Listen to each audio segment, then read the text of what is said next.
And we are live. Welcome to another episode of Business Focus Live with me, John, where we talk about business related topics as well as news from here around the world. If you're new to this channel, don't forget to subscribe and let's get started.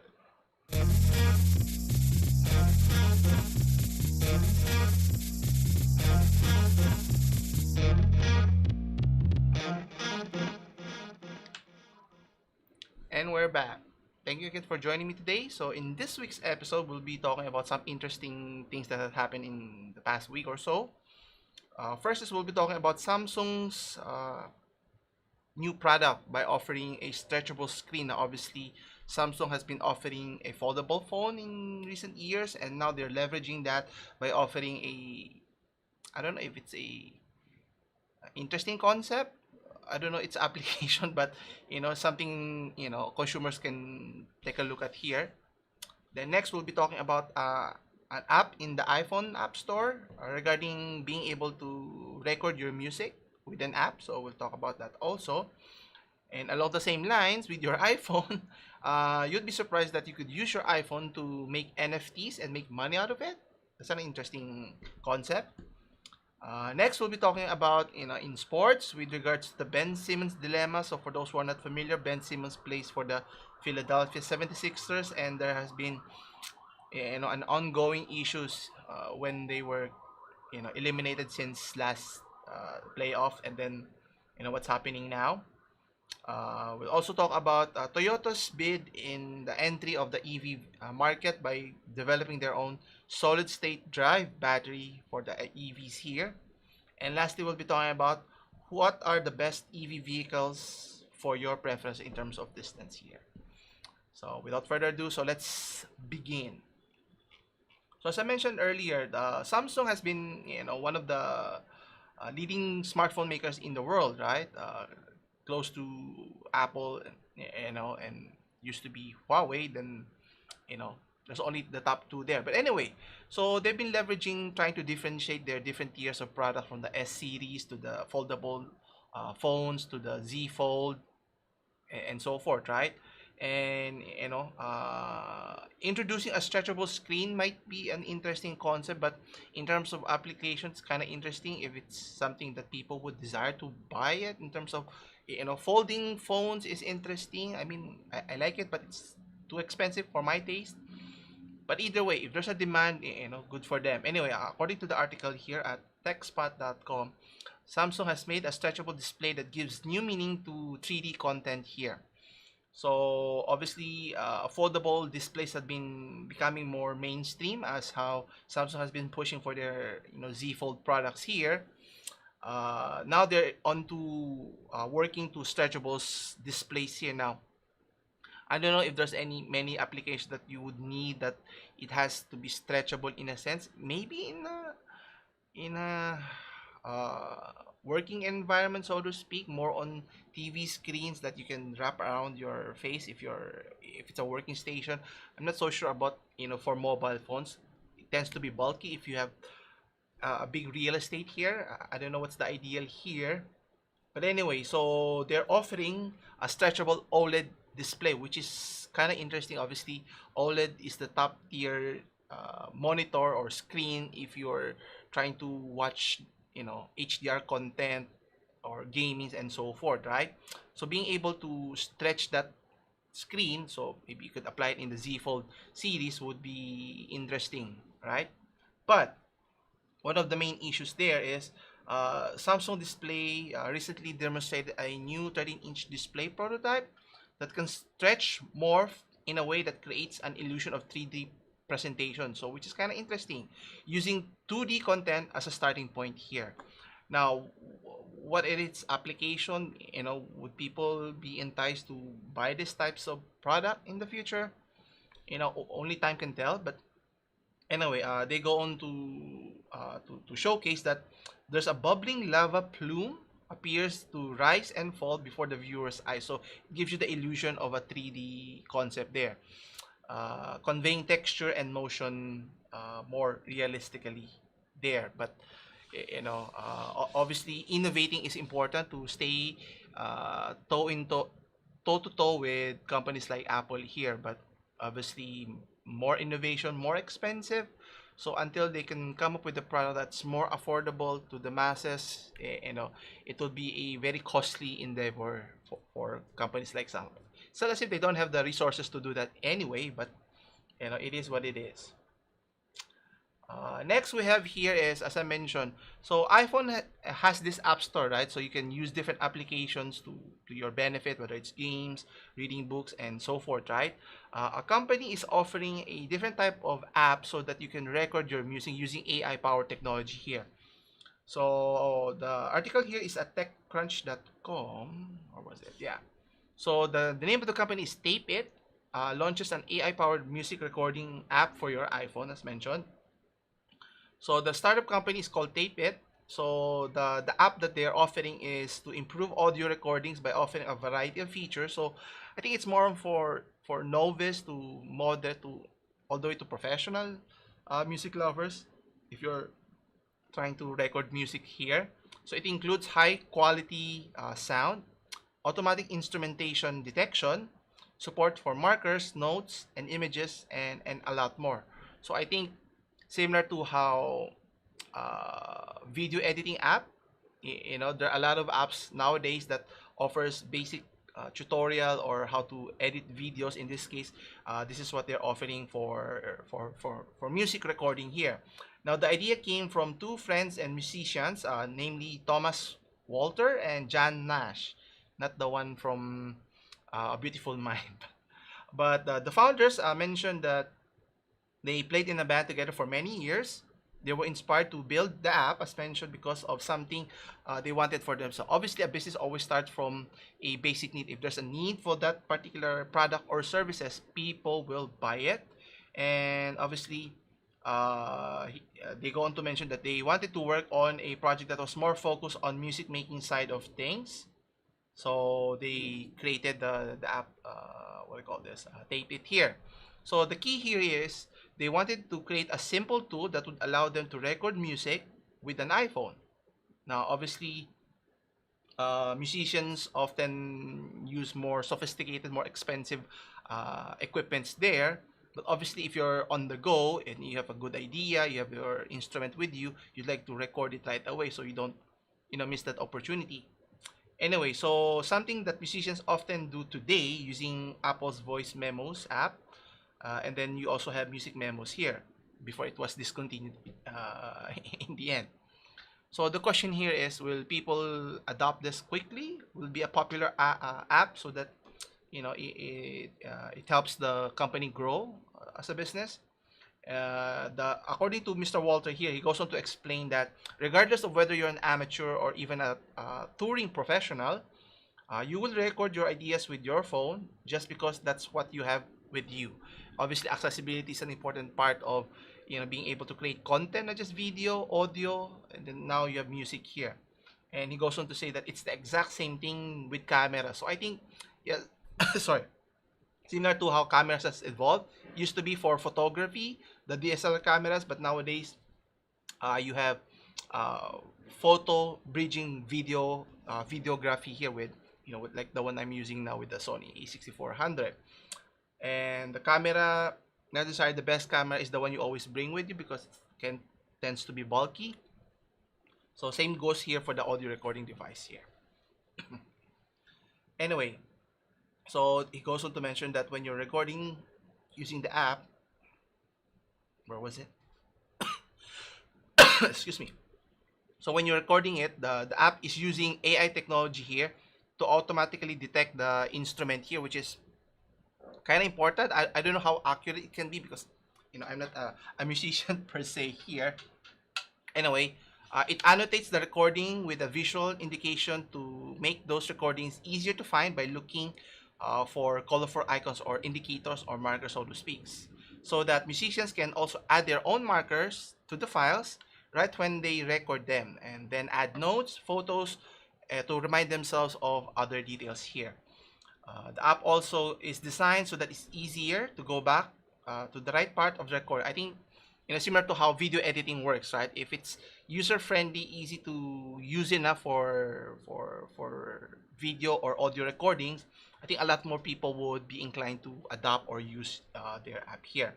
Now, they're able to do that because of its, they're calling it the smart waveforms. So to make optional markers and photos as well here.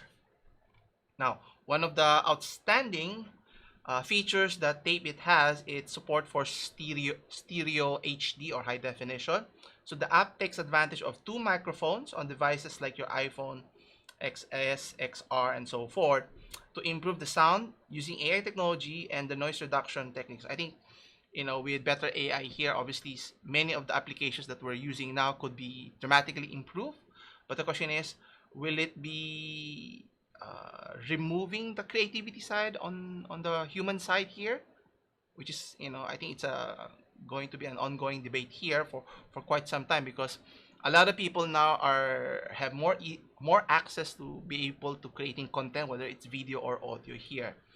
And the interesting here is that it can also improve sound using AI technology so that it can reduce noise reduction. Obviously noise, whether in audio or video, you don't want any noise incorporated in your content there. And obviously it's not going to be free, and as mentioned here, it's part of a $20 yearly premium subscription here. Now is $20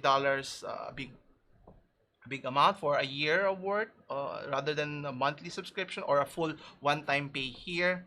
Obviously it's up to you for the users to decide here. And the founder goes on to say, Mr. Walters stated that we decided that it's important to make sure it's useful even for you or for anyone who's interested in using it. So that's stuff that you can collaborate on, and if you don't like using it yourself, obviously no one's going to use it, even you yourself. Now, the interesting here, it's for free, obviously, but you have to pay a subscription fee if you want to utilize the added features that they have here. Now, on the downside here is it's not being offered in the Android here, which is kind of disappointing if you think about it, because obviously there more, people who's into the music industry are recording using just an iPhone here. I think obviously in both platforms, a lot of people are, you know, are using different platforms to as a musician here. But question is, they're missing an opportunity here if they're not planning to create an app for Android devices here. But we'll see how it pans out. Anyways, sticking to the same content with regards to iPhone devices, so here a YouTuber was able to use an iPhone to create NFTs or non-fungible tokens, so that you can, make money out of it, sell those NFTs. So here at techtimes.com, a YouTuber shares how you can create your own NFTs on the iPhone. Okay, so making your own iPhones, sorry, not iPhone, making your own NFTs through your smartphones can kind of be interesting, right? I think the rise of NFTs has been growing slowly, and you can just see people buying, NFTs left and right in exorbitant amounts. And as long as people are willing to buy those NFTs, more people will always offer more of their NFTs for the masses here. Now, NFTs is part of the blockchain space here, which makes it unique in a sense. So digital artists can now earn money by selling their NFT pieces. So thousands of millions creators gain massive profits from virtual networks. So obviously, a lot of people are trying to find ways to generate revenue or income, especially nowadays, with the pandemic that's still ongoing here. So creating your own NFT through your smartphone will be another viable way for you to, earn extra income here. So NFT art maker app is what they're calling it. So a YouTuber here by the name Sir Luis, so you can check out his channel. Uh, it's an application where user can download on your iPhone if you want to make NFTs here. Now take note, the application is for free, so that's good news. Now it offers you a wide variety of graphics, filters, fonts, and even backgrounds. And you can even pay for a premium version so that you can customize it even further. So you can purchase it for 1 week for only $4, $3.99. And then if you want to pay for the paid version for a year, then it will go significantly higher for as much as $49.90, 99, or almost $50. So obviously, it's interesting what the possibility of creating this opportunity is for many people. I'm not into NFTs per se, but obviously a lot of people, especially for creative sites who like to create, different types of works or artwork, so to speak. If people are willing to buy your products at a premium price, then who are we to stop them, right? So what's interesting here, the NFT obviously is recommended for artists and blockchain wallets here if you're using it. So NFT artworks will not be complete without the artist. Obviously, at the end of the day, the technology is only there to help people who already have the talents or the willingness to go into these types of endeavor, so to speak. So you have Beeple, Trevor Jones, Ferocious, Pac, and even Mad Dog Jones are some of the top selling artists or NFT artists of 2021 here. So you might be the next artist here. So question is, what type of NFTs are you going to make in the future here? Anyway, transitioning now into sports. So we were talking about earlier regarding the Ben Simmons dilemma here. Now, for those who are not familiar, Ben Simmons is still a current player for the Philadelphia 76ers, and the controversy started when to an astonishing, not to astonishing surprise, but it all started when during Game 7 of the playoffs last season. It was a crucial game, and Ben Simmons was supposed to be able to score at will, especially for his height at 6'10". Anyway, an ensuing play where he made the move towards the basket or towards the hoop, and he was supposed to make, I think it was only Trey Young stopping him from score, so he could dunk over him. But anyway, he passed the ball to his teammate because fearing of getting fouled. And why was he afraid of getting fouled? Because he's a terrible shooter, which goes back to the main problem here, that the flawed player that is Mr. Ben Simmons here. Now, who's at fault here? Because he's now asking for him to be traded, and the Philadelphia 76ers, the team, is not holding his breath, but looking for the best deal for the team here. Now, question is, who's at fault here? Is it neither, or is it Ben Simmons' fault? Is it the team's fault, or is it both of their faults here? So we'll take a closer look here. So as mentioned, they're now at an impasse here, and as mentioned, Mr. Ben Simmons has stated that he doesn't want to go to training camp until he's traded here. Now, obviously, money is an issue here, so I don't know, Ben Simmons is willing to forego tens of millions of dollars for missing practices and even games in the future here. Now, just to give context to Mr. Ben Simmons, he's a tremendous player at a young age of 25. He's already a 3-time All-Star and a 2-time All-Defensive player selection here, which is, provides credence to his potential and his ability with what he has right now. But the problem here is, come playoff times, which a lot of Philadelphia supporters are ambitioning that they were able to reach the conference finals and hopefully reach the finals and even win the championship there, playing alongside with Joel Embiid. But the problem here is there's a flaw to Mr. Ben Simmons' game, which is for a guard who is ball dominant, cannot shoot jump shots, cannot shoot free throws, cannot even shoot 3-point shots. Now, doesn't mean he cannot be a great player here, but the fact is he's not willing to improve and take the shots necessary. Now, there have been videos, I think, before the start of each summer for the past 3 years that showcasing that he can shoot from the mid-range to the 3-point shot. But in the actual game in the NBA, he doesn't even attempt to do that. And the question here is, it limits the options that the team can reach because of his limitation here. And obviously the opponents knows about this, so they're just willing to ignore him. So the defender who's defending him would leave him and then double team other players like Joel Embiid or even Tobias Harris here in this case, so that it congest the space in the half court area, which obviously if you're Joel Embiid, you need a lot of space to move around, especially in the low post, and you need shooters, and Ben Simmons is not a shooter here. That one thing is certain here. So the question here is, what happens here? So is it the fault of the player here, or is it the team here? Now, both sides are at fault here, because as a player, you've already reached success here in terms of getting accolades left and right. and you've gotten max salary, max contract, and you've been rewarded. Now, obviously, as a player, your only task is to play the game of basketball, to improve yourself, so to speak. But he hasn't done any of such thing. He's fast, he's tall, he can pass. But obviously, in the sport of basketball, shooting is the main primary ingredient to be successful. You can have, you don't have to have the necessary other skills, but if you have shooting, you can get paid.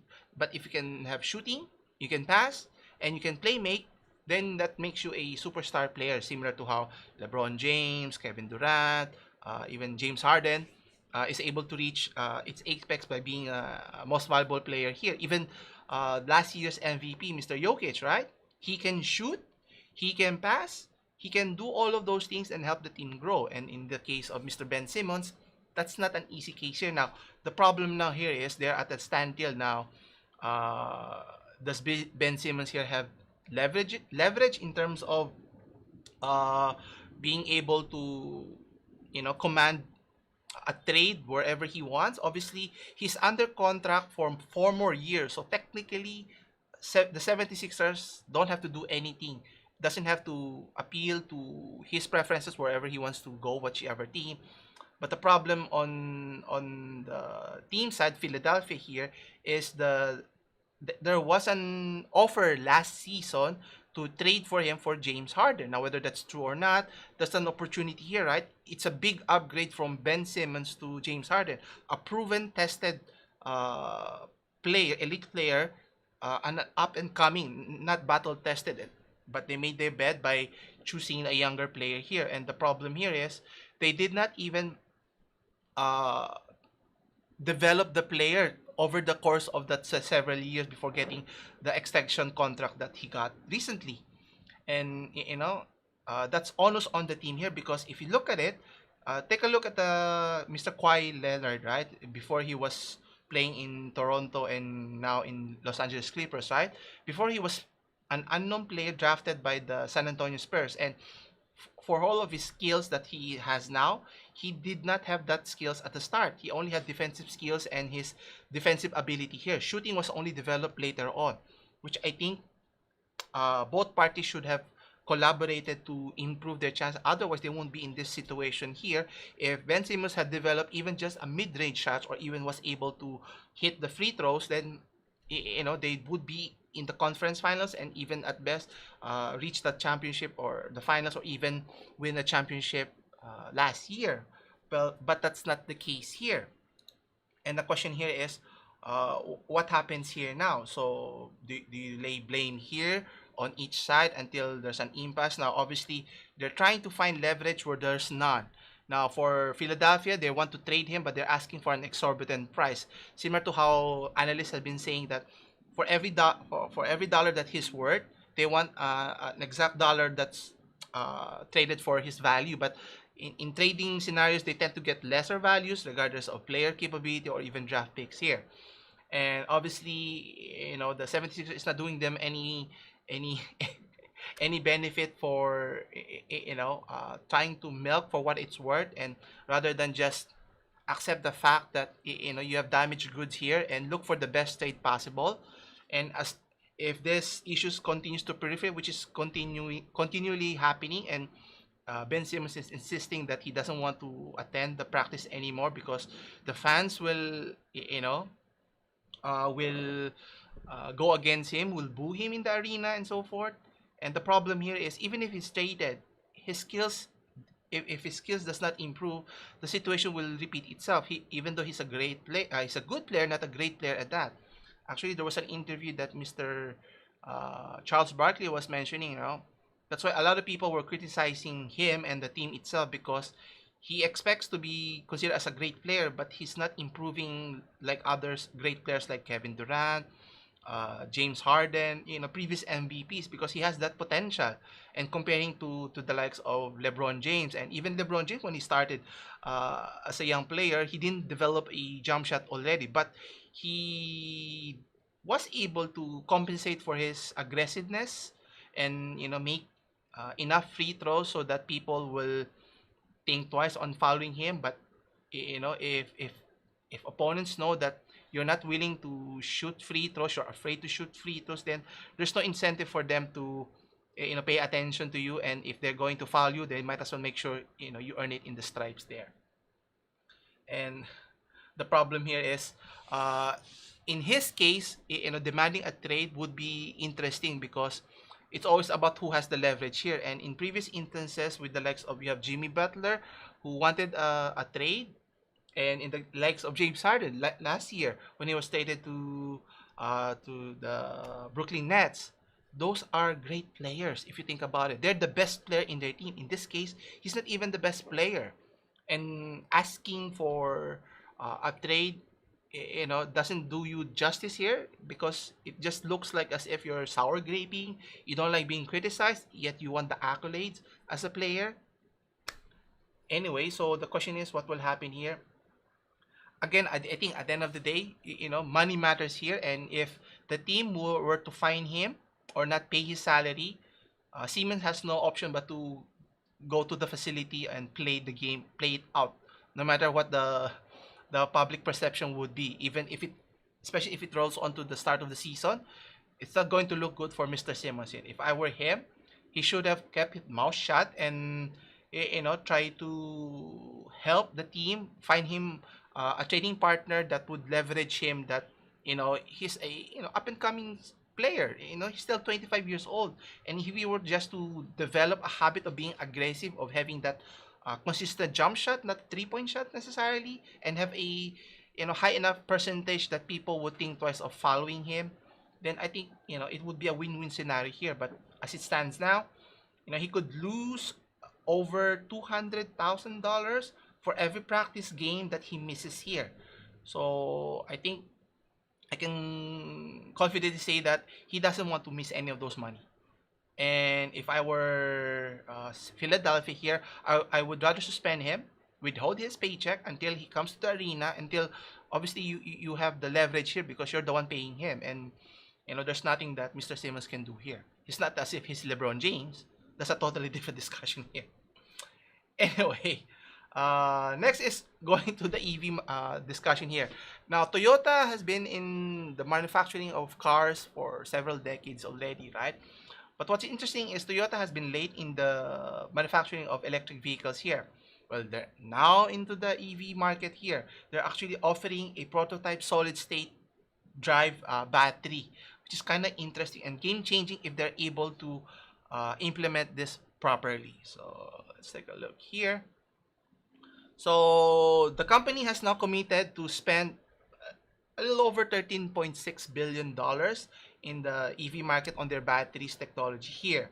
So if you're not familiar with the solid state drive or solid state battery, similar to how PCs work with their solid state storage capacity, where it's not using spinning hard drives. Now, spinning hard drives is not safe because if you dropped it, all of the data you've stored inside your storage is lost. But SSDs or solid state drives memory, even if you dropped it, it's still safe here. Now, obviously, it comes at a high price there, so there's a risk and reward here. Now, converting that, making a solid state battery is a very big deal here because obviously one of the main issues for EV vehicles is its mileage in, being able to recharge it for takes hours on end, especially if you don't have a supercharger like Tesla has here. So if they're able to do that, so there were rumors regarding Toyota's revealing a prototype vehicle with solid state batteries late last year. And now, according to the Chief Technology Officer, Masahiko Maeda, Toyota has already built its first prototype last June, driving the vehicle to test cores to collect performance data. And obviously, there are a lot of testing needed in terms of reliability of its performance improvement and so forth here. Now, what's interesting here is obviously having solid state batteries will be game changing even for companies like Tesla here, who's trying to develop better batteries here in place of using liquid electrolytes batteries, which is what being used right now in your lithium ion battery, which is kind of toxic and it's kind of dangerous if not handled properly. And the issue here is especially if it becomes warm, flammable, and a solid state battery could address those issues here. It gives you greater power delivery. Another is fast charging time, which is, I think, one of the best features that a solid state battery can offer. And here's the interesting part: it can offer lower risk for thermal issues, so it doesn't destroys the battery and cause fire to your vehicle in the long run here. Now, one of the interesting aspects of solid state battery is developing the technology here. If you notice, the solid state storage took years, decades before it was developed for actual public consumption here. So it has to be robust, can stand up to the rigors of automotive use. So it's more has to be more robust because a solid state storage, you just have to put it inside the PC and you just have to worry about the heat. But in terms of vehicle, the wear and tear, and especially the environment that you're driving in, especially if it's cold, if it's warm, all of those things can affect technology here. That's why I'm very concerned regarding adopting EV vehicles, especially the battery.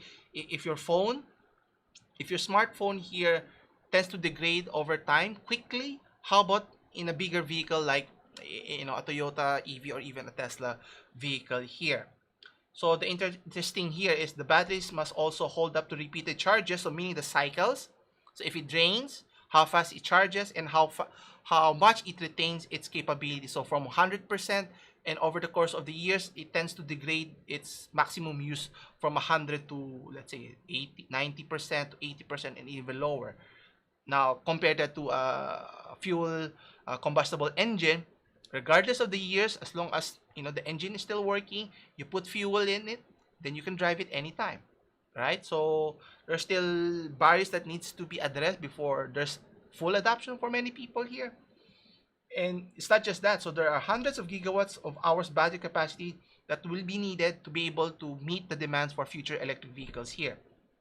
So how to produce high performance solid state batteries in huge numbers, meaning mass production, and also keeping cost down is the main problem here. So innovating is one thing, but it needs a lot of investments there, and in order to mass produce it in such a way that it becomes affordable is the tricky here. So the first company that can develop this, I think LG is still producing many of the lithium ion batteries, but for solid state batteries, I'm sure there are a lot of companies that's into this, looking for being the first company to be able to develop this would go a long way. And what's interesting, there are only very few companies that's able to develop the solid state batteries that are running right now. So you have Mercedes-Benz developing the e-Citaro bus to run solid state batteries, but obviously it's not yet implemented in their sedan vehicles for mass consumption. Another company is BMW, is heavily relying on the technology.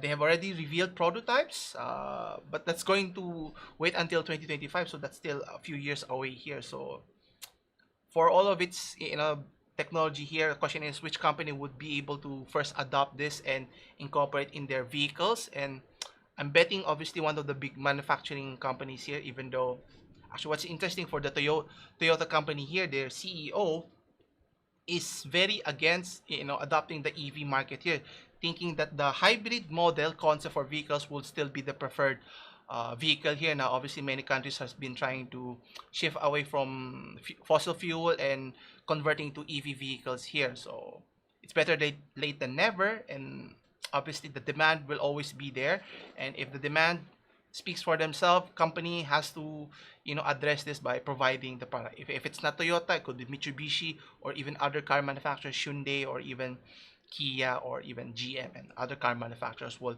supplant or provide the missing gaps here. Anyway, for our last story, sticking with EV vehicles, so we're talking about the issue with batteries, right? So right now, obviously the solid state battery is not yet readily available for many car manufacturers, but if you're interested of buying an EV vehicle for 2021, there are a lot of vehicles, and you'll be interested to find out what are the car models or makers that are has the largest range that you would consider, so that you don't have to worry in terms of, don't have to charge it every time you go out, similar to a smartphone. Every day if you go out, you have to bring a charging or even a power bank, so to speak. Anyway, so in this case, being able to determine the mileage here, there's a the EPA here, or the Environmental Protection Agency, who is tasked of calculating, giving an estimate here, so to speak. So it may vary depending of the usage, but at least there's a standard method of understanding which vehicle has how much distance it can offer here. So let's see here. And so they use a standardized procedure, which is mandated by federal law in the United States, which is kind of interesting, because it's important to have a standardized process, so that it gives credence to, let's say, if you're testing a Tesla, or even a Toyota, or even other vehicles, that the process is by using what's kind of interesting. So they use like a treadmill-like device, a dynamometer. So the car is not actually moving; it's just the tires. So there are rollers beneath, so that it can keep on moving while the car is stationary here. So it may not be, road conditions, but from charging it from full charge, and then it depletes to until it's empty, and then you recharge it again, so it can give you a basic estimation here of how fast you can charge and its cycle here. So let's go to the list here of which cars should you be looking for here. So let's take a look here. Yeah, so let's look at the first one. Yeah, so you have the first one. So the Tesla Model 3. So one of the more popular EV, when you talk of electric vehicle, you also associate with Tesla vehicle here. And the Model 3, is it the performance? Yeah, the long range, sorry. The long range has it's available still, has a distance range or estimated range of a little over 353 miles. So which is not that short, but not that far. There are other vehicles that offer more mileage here, but in terms of Tesla, it's pretty remarkable if you think about it. And they have a lot of offerings, which is kind of interesting, from a base model all the way to their top tier, which is the Tesla Plaid now. Actually, the Cybertruck that they're going to offer, which is still in production, hopefully by next year or even next year, we don't know when will it be released to the market. They're stating that it's going to offer more than 500 miles of range, so which is kind of interesting here. Anyway, so let's go to the next one. So next we have the Model Y long range. So again, a Tesla model here. So the Model Y range is slightly less in terms of distance. It only has 326 miles. So it's between 300 to 400 miles here if you compare the best the Plaid S here, and it's available here. It's not available. Available in the market in the US, in Europe, or even in China here. So let's look at another model here. So if you don't like Tesla, then you might be interested in a Ford Mustang Mach-E. So now for a Mustang Mach-E, now there are different variants from the GT, First Edition, and even Premium. So it has a base range of 270 all the way to 300 miles. So it's available, but obviously compared that to a Tesla, it's significantly lower in terms of mileage here. So if you're planning, you want to have maximum range here, then it's something you need to consider carefully if charging stations are aplenty for the Ford vehicle here. Let's see who's next. So then you have the Hyundai Kona Electric. Now, outside of the Tesla vehicles, you may notice they are bunched together here, the below 300 miles here. So the Hyundai Kona Electric has lower mileage, only has 258 miles. Even worse compared to the Ford Mustang here, compared to their different models there. So obviously, it looks nice. It looks a typical Hyundai vehicle here. So is it worth your money here? You have to decide there. And one of the favorite that I've seen here, the Porsche Taycan 4S here, which I've seen featured in Lou Later's, not Lou Later, in Unbox Therapy channel here. So for the Taycan, or where is it? You can see here the Porsche Taycan, which is you know, would be considered one of the more expensive EVs here from a luxury brand here from Porsche, you'd be interested to find out that its mileage is only a little over 200 miles, 212 to be exact. So it's way inferior compared to the previous car models that we just discussed here. But obviously, it looks tremendous. It looks like a Porsche. So you're trading off aesthetics for performance here. Anyway, let's see what else. Yes. So you have the Lucid Air Dream. Now, this is a premium vehicle here in terms of distance alone. You'd be surprised. It's the top vehicle maker of able to go the distance, reach of more than 500 miles. So for the Lucid Air Dream Edition in particular, it has a range of 520 miles, which is pretty significant. And it's going to be offered later this year, second half of 2021. They have another base model, which is the Grand Touring, which is slightly less, 516, which is not bad still, right? Still better than what Tesla is offering right now. But the question is, how much are they going to charge it for that premium distance here? But it looks a typical sedan and so forth. So here is another, the Rivian R1T. So the brand here, I'm not familiar, but in terms of mileage, it's actually significantly less compared to Tesla vehicles. It only has a stated 300 plus miles for its base model, the R1S, and then you have the R1T, so similar mileage here. Is it offered now? It's going to be offered later this month or next month, so you can check it out in your region there. And then we have the Volkswagen ID, so it's more on S. It looks kind of weird, it looks, the eyes is a straight line here. So let's see its mileage. The Volkswagen. Where's the Volkswagen? Volkswagen ID. Where was it? Did I lose it? There you go. The Volkswagen ID. It's not bad. I mean, it's not great also. It has a range of 250 miles and it's currently available. So you can check out in your current market here.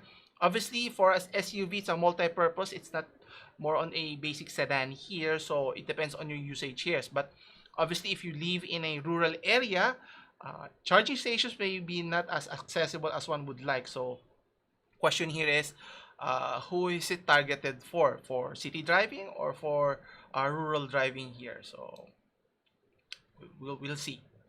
And next we have, lastly, I think that's it. Yeah, so in terms of EV vehicles, there are a lot of choices nowadays, which is kind of interesting, but obviously there's still a lot of problems with regards to the technology, with what Tesla is offering, the full self-driving, the battery capacity, the charging stations is another, and obviously the many limitations of electric vehicle. But obviously we're still moving forward. People are adopting more and more in terms of using EV vehicles. Now, I don't know in our country here, but obviously eventually a time will come where in the streets you'll see more electric vehicles than combustible engine would look like a retro vehicle of sorts, just like how vehicles of the past looks like now. Anyway, I think that concludes our discussion for this week. So if you have any questions from any of the articles, I'll leave the link in the description below. I leave the timestamps for the different videos so you can skip to the different topics you're interested in. Anyway, thanks again for watching. For more business news, stay here at Business Focus Live. As mentioned, if you enjoy these types of content, don't forget to hit the like and subscribe button to help support and grow this channel. As always, I'll see you in the next one. Preferably same bad time and same channel as always. Take care.